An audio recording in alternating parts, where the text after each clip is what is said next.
Hey. Oula, qu'est-ce que j'ai fait? Franchement, ça me dit rien du tout. Après, c'est possible que je t'ai fait un truc et que j'ai oublié, hein. C'est des choses qui arrivent, malheureusement. En tout cas, puisque t'es là, je vais en profiter pour te parler d'un truc super intéressant. Alors, accroche-toi bien à ta souris, parce que ça va décoiffer. Wow. Comment t'as fait pour deviner? Super bien joué. Dans le titre de ma... Quoi? Putain, mais ça va pas mieux, toi, hein. En tout cas, oui, en effet, je viens de parler de Quentin Dupieux, plus connu sous le nom de Monsieur Oiseau.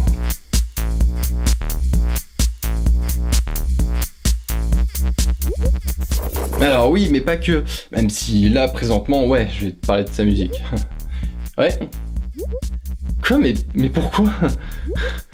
Mais je sais même pas ce que je t'ai fait. Ouais, non mais c'est bon, arrête ton cinéma, je vais le faire. C'est donc en 1999 que Monsieur Dupieux se fait connaître du grand public avec, vous voyez, le titre Flat Beat que nous pouvons écouter ici présent.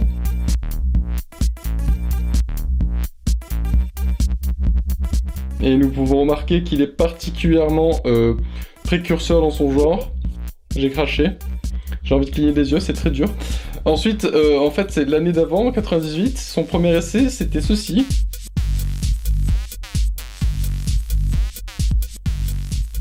Ce qui était quand même assez précurseur aussi, hein, je dois vous le dire. Et donc, si on reprend la globalité de son premier album, que Monsieur Dupieux décrit lui-même comme inécoutable, on peut se rendre compte que c'est vrai. Genre ça.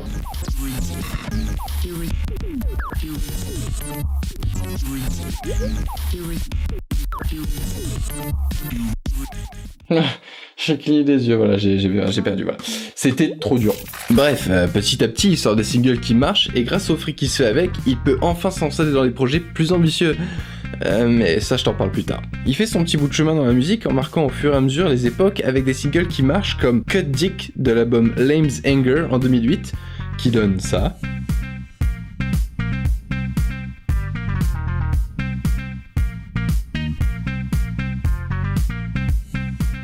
Ou encore Positif du même album, et qui donne ça. Arrêtez de vous reproduire.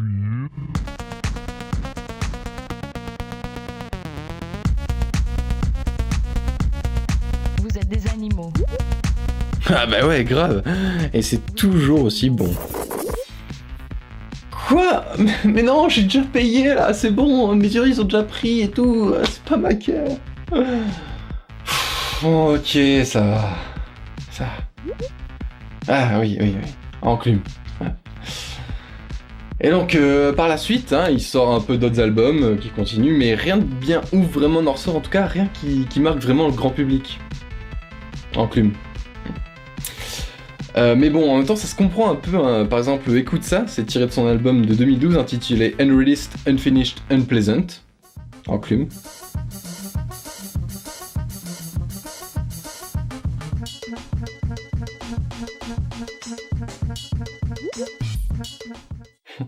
Ouais, voilà, enclume. Il fait des trucs assez bizarres. La plupart du temps, ces morceaux sont difficilement écoutables, honnêtement.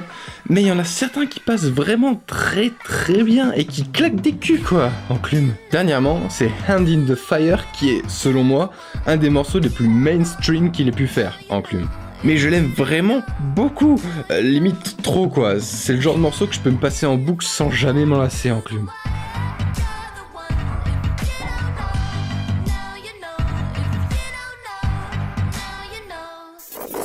Bon, sinon, enclume tout ça, j'arrête parce que je trouve ça beaucoup trop chiant. Ah, toi aussi.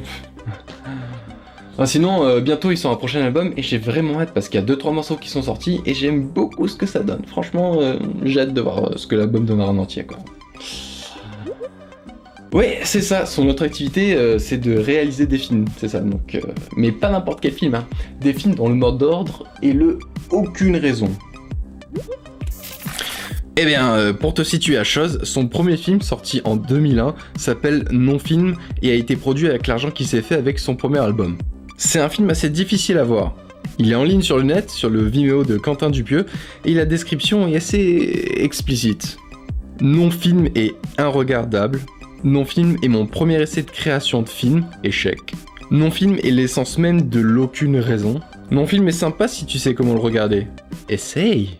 Pour moi, ça peut presque définir tous ses films. Après, ce qu'il a su faire par la suite, c'est diriger son genre. Quentin Dupieux fait dans le comique, mais un comique nouveau, un comique absurde, un comique qui n'est jamais juste une coquille vide, un comique un peu plus compliqué que ce qu'on peut voir habituellement, un comique vraiment particulier qui ne marche pas pour tout le monde. Et ça fait beaucoup trop de fois le mot comique. Wow, t'es pas allé la chercher bien loin ça là. Tu me déçois. Juste le poirier. Juste...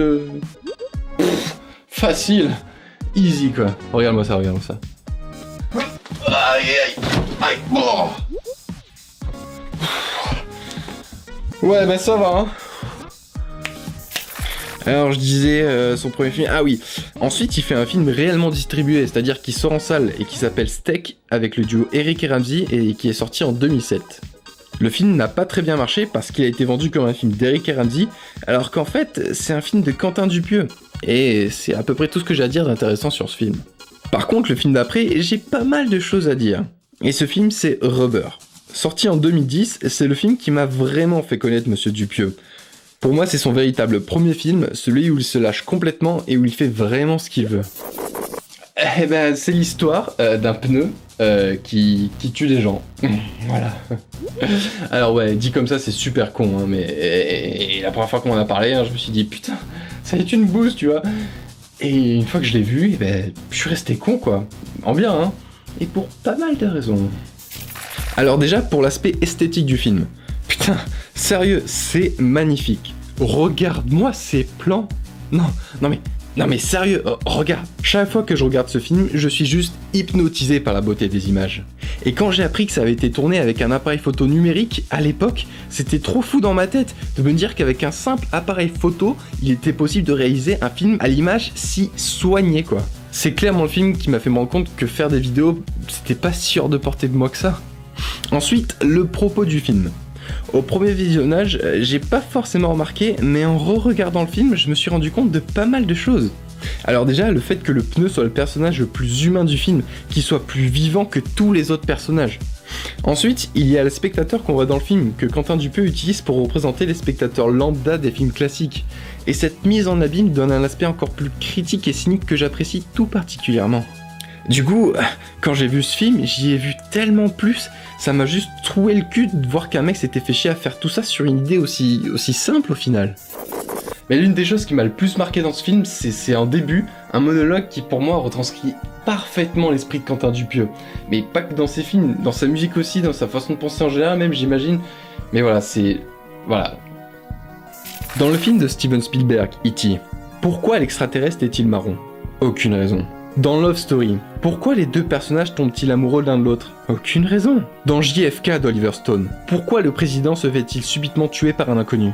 Aucune raison. Dans l'excellent Massacre à la tronçonneuse de Toby Hooper, pourquoi les personnages ne vont pas aux toilettes et ne se lavent pas les mains comme dans la vraie vie ? Absolument aucune raison. Pire, dans Le pianiste de Polanski, pourquoi les types doivent-ils se cacher et vivre comme un clochard alors qu'ils jouent si bien du piano ? La réponse est aucune raison. Je pourrais continuer des heures, la liste est sans fin. Vous n'avez sans doute jamais remarqué, mais tous les grands films, sans exception, contiennent une part importante de aucune raison. Vous savez pourquoi ? Parce que la vie elle-même contient des tonnes de aucune raison.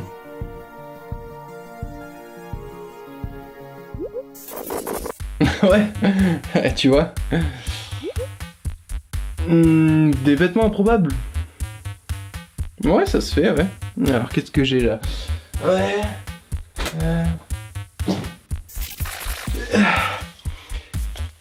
C'est bon là ? J'ai bien les ridicules ? On est bon ? Génial.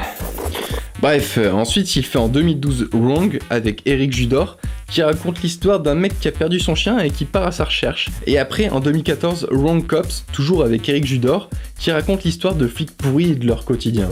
Alors oui, c'est sûr, quand on dit ça comme ça, c'est pas ouf, mais les films de Quentin Dupieux sont clairement une expérience à vivre. Bon, je vais pas te parler plus que ça de ces deux films parce que j'ai pas spécialement quelque chose d'intéressant à dire dessus, mais en tout cas, je t'invite grandement à les regarder. Et puis après, il y a son dernier film sorti en date, hein, il s'appelle Réalité, il est sorti en 2015, donc c'est vachement récent. Et c'est pour moi le film le plus abouti de Quentin Dupieux, et de loin. Hein. L'acteur principal est incarné par Alain Chabat, et il porte le film à merveille, c'est génial, tout simplement.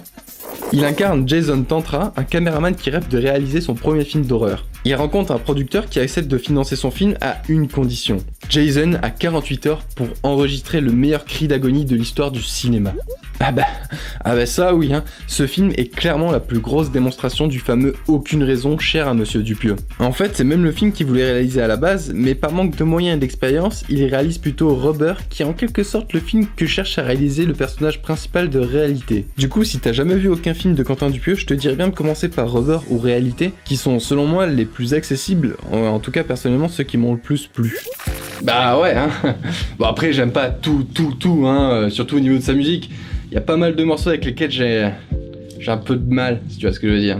Puis après au niveau de ses films, hein, par contre j'aime tout, même si bon, j'ai des préférences, hein, notamment Rubber et Réalité. Ça reste des préférences, hein, alors là c'est pas... Sinon dis-moi en fait, tous les défis et puis cette connerie là, c'était n'importe quoi, hein, je t'ai rien fait en fait, non? Je me disais bien aussi, j'aurais dû écouter mon instinct. Ouais écoute, je vais te laisser parce que moi faut que je range tout ça, puis que je me change, tu vois. Ouais. Bah fais gaffe hein, parce que je risque de trouver un moyen de te rendre la monnaie de ta pièce, si tu vois ce que je veux dire. Ouais. Et tu devrais, hein. Allez. Salut.